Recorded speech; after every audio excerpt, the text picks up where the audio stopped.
Creating a sustainable farm system around the world is absolutely vital to feed a growing world population and to reduce the tremendous pressures that our current farm system or systems around the world are already placing on the earth and many of the key ecosystems on the planet.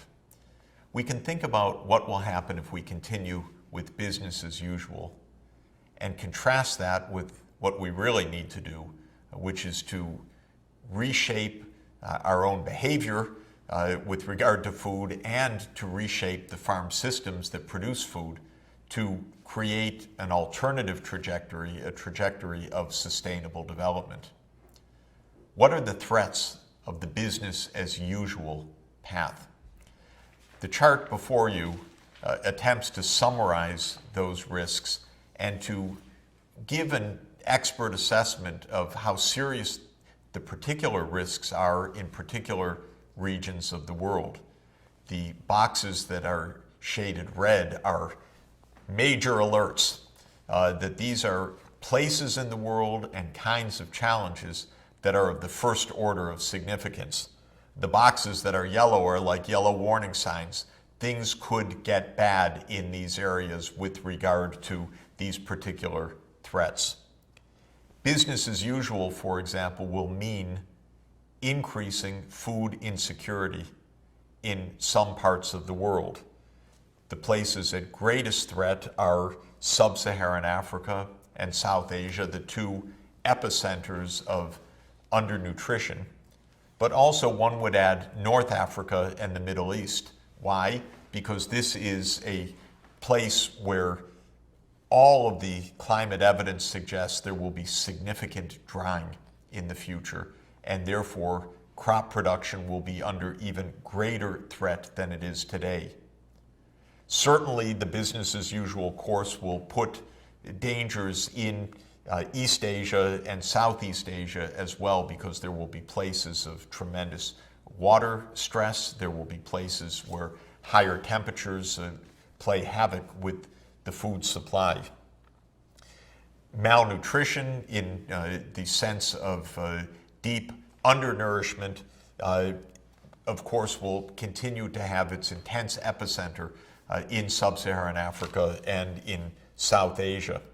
But the other kind of malnutrition, obesity, on a business as usual path is likely to worsen significantly in North America, in many parts of Latin America. It's already in epidemic proportions in Mexico, for example, in Europe, and with serious risks in Southeast Asia, in East Asia, and in India and in other parts of South Asia as well.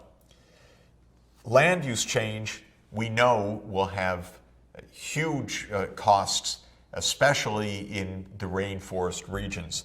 That means in Latin America, in sub-Saharan Africa, and in parts of Southeast Asia.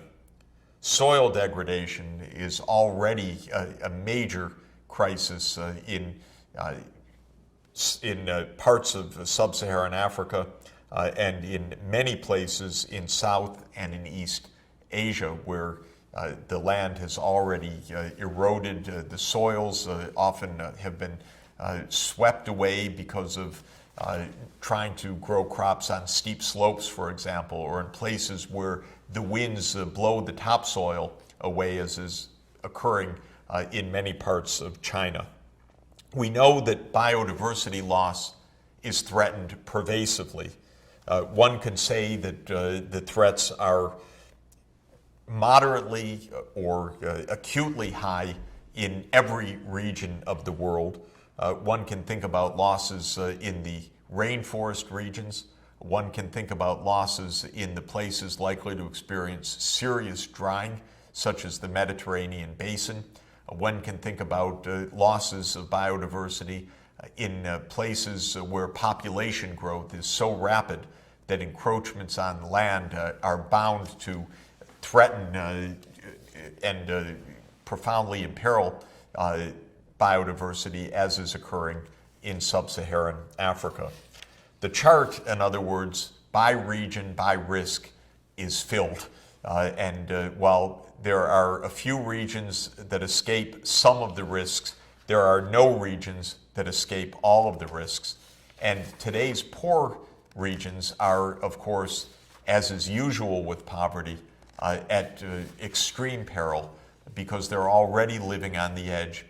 There are already people living in fragile environments, for example, in tropical ecosystems, in dryland ecosystems.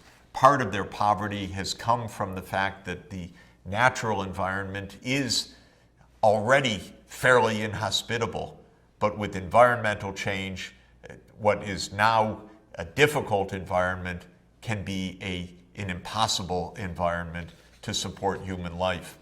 When that happens, not only will people suffer, will people die, will there be conflict, there will be migration, and there will be environmental refugees created by the millions, the tens of millions, even the hundreds of millions.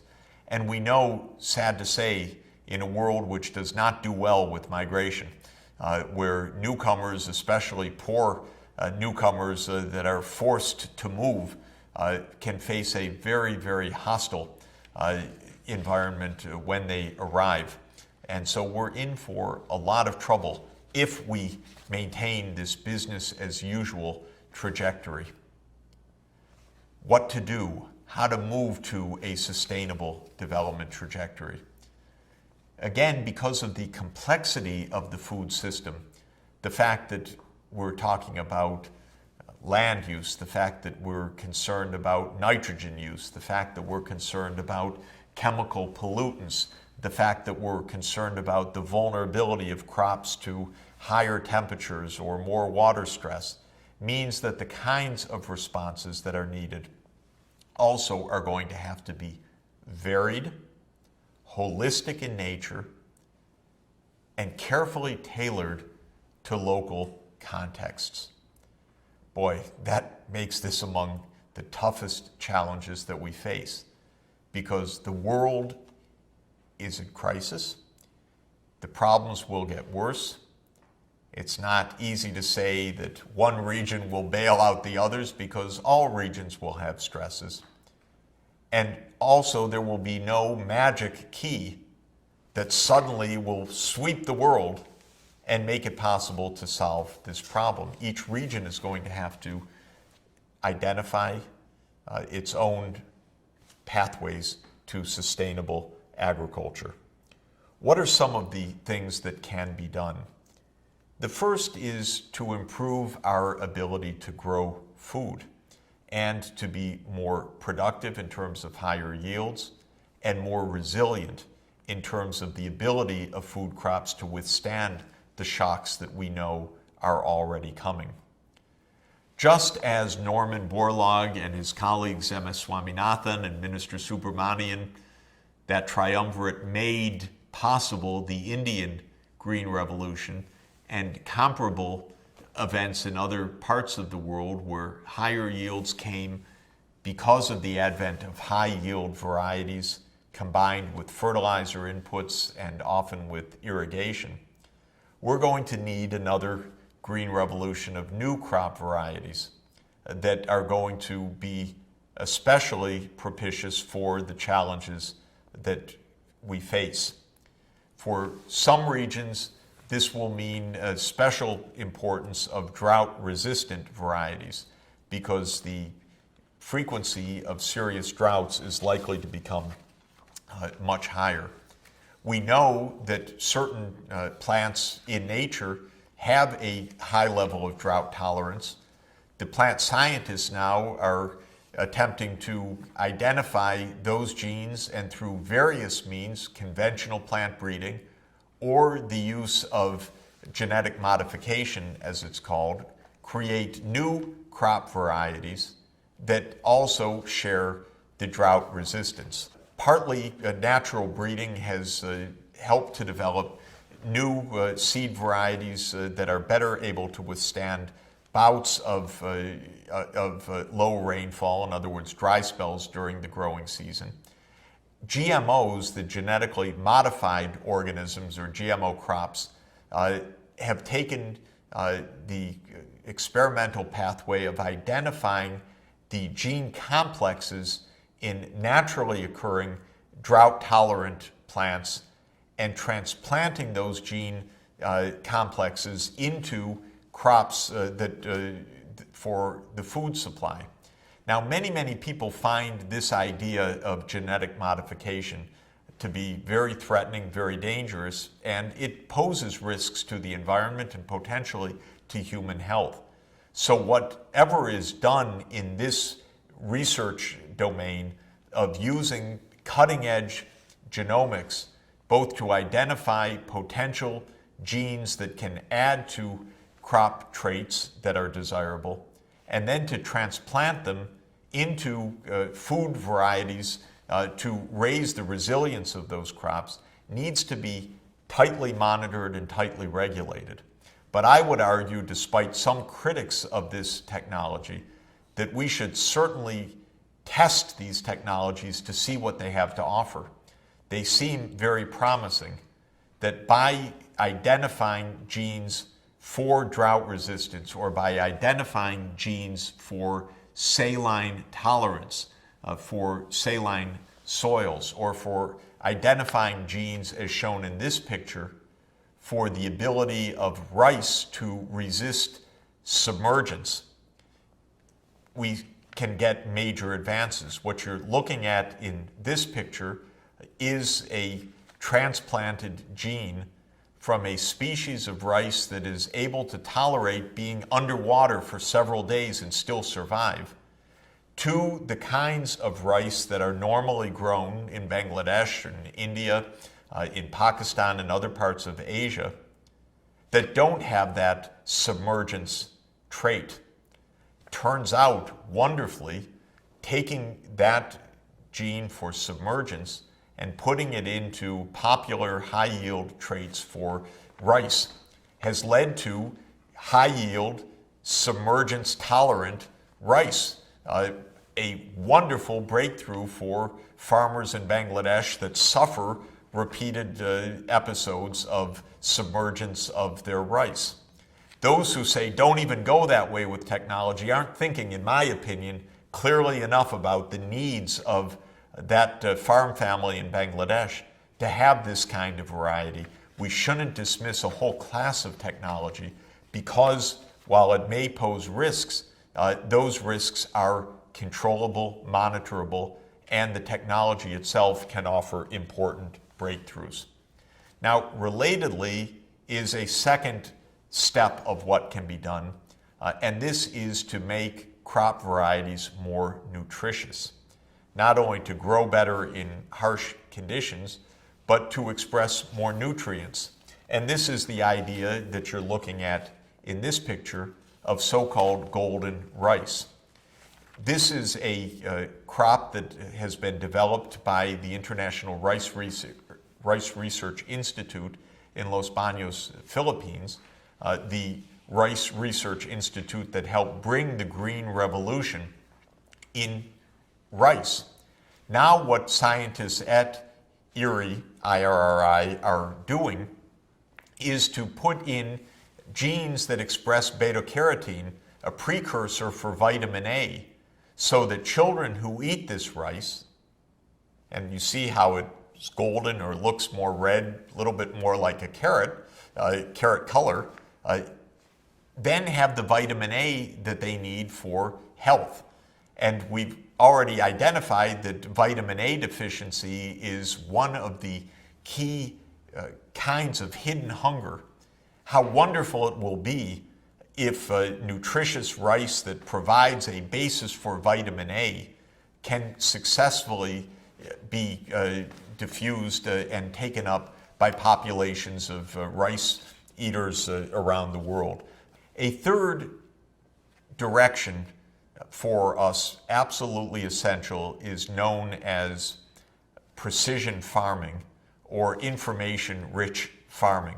This is already being used in high-income countries by relatively wealthy farmers who can afford high-tech approaches, but in coming years, because of the declining costs of information technology, it will increasingly be used by poor farmers as well. What precision farming means is having a much more precise application of fertilizer, for example, just in the places where the soils require it, not in the places where it's not used, and just in the amounts that can be taken up by the plants without experiencing the harmful side effects of the massive runoff or loss of that fertilizer both into the waterways and into the atmosphere. Precision agriculture depends on information technologies, on detailed mapping of soil types, often on global positioning systems that can tell a farmer exactly where that farmer is in the field and what's happening in the soil in that part of the farm. That relates more to a more general category of better nutrient management through better soil testing, soil mapping, using local chemistry, even reading the qualities of the soil on handheld devices or from satellite. It will be possible to get a much more detailed resolution of soil needs. What needs to be added here? What needs to be added there? Where's fertilizer not needed or needed only in very small amounts? And that kind of nutrient management of the soils offers places with soil nutrient depletion a massive potential boost in yields, Africa being #1 in the line for that. It also offers the chances for places that use far too much fertilizer, like China, to cut down very, very sharply on the fertilizer use. Another breakthrough is water management. Of course, we need to apply less water to get more crop per drop because we're depleting the scarce water we have, and the conditions will get tougher in the future, not only because of the depletion, but because of the climate change. Another major breakthrough that offers us a real boost will be better harvesting, storage, and transport of crops to avoid the very large losses, sometimes estimated as much as 1/3 or even 40% of the crops, to post-harvest loss, to pests, to rotting, to rodents, to physical loss of the crops, left to exposure to rains and so forth. Simple means of more effective storage systems at very, very low cost, and better incentive systems and empowerment of local farmer cooperatives to invest in community-based storage facilities offer a tremendous hope for reducing losses in the value chain of agriculture, with big gains not only for farm incomes, but also big gains in effective productivity of the farm systems and our ability to ease up on the big human pressures on the farm systems. Next, I would argue that better business models for poor smallholders is vital not only for ending extreme poverty, but also for making all of these investments in more efficient crop varieties, more efficient irrigation, more efficient water management, more efficient storage. There is productivity through aggregation into farmer cooperatives, farmer-based organizations, new kinds of models, new connections to local, regional, and global value chains that are already proving their worth. And finally, we have to take responsibility ourselves for our health and for the way we approach the issues of food. When we have massive epidemics of obesity, we know that something is seriously wrong. A lot of it comes from the fact that we have heavily subsidized the wrong kinds of foods. We've heavily subsidized carbohydrates or trans fats or other kinds of foodstuffs that are absolutely unhealthy in the ways that they're being consumed right now. And our economic incentives have often played against the very kinds of foods that are better for our diets, for our health. We have subsidized, in effect, the feed grains that have led to massive, and the evidence shows from a health point of view and an environmental point of view, overconsumption of beef in the United States and Europe, to the point where so much meat is eaten that it's bad for human health, contributing to cardiovascular and other diseases, and it's exceedingly bad for the environment when we are deploying 10 or 15 kilograms of feed grain for every kilogram of beef that is consumed, tremendously multiplying the burdens on the land, on fertilizer use, on water supplies, aggravating all of the natural problems. We're also aggravating these problems by diverting food production, or what should be food production, into the gas tank. In the United States, through absurd subsidies driven more by politics than by any common sense or ecology, we've turned a significant part of our annual food and feed grain production, especially of maize, into ethanol for automobiles. It's a miserable deal because so much resources used to produce that ethanol, it's creating no savings for the natural environment, but what it is doing is diverting a tremendous amount of food and feed grain away from the food systems. It's pushing up food prices. It's putting extra pressures on the natural environment. It is being done at the behest of a few powerful companies with powerful lobbies in Washington. And Europe isn't off the hook because it has a similar problem of biofuels diverting valuable farmland in Europe. The pathway to sustainable development involves behavioral change, public awareness, taking responsibility, and the mobilization of new systems and new technologies that can dramatically reduce the pressures on the natural environment and help to make our economy and our way of life more resilient to the environmental changes that are already underway. It's a huge problem and a huge challenge. It's an unsolved one. It's one of the areas that will require the most intensive kinds of problem solving at local levels all around the world during the period of the Sustainable Development Goals from 2015 to 2030, the years that lie ahead.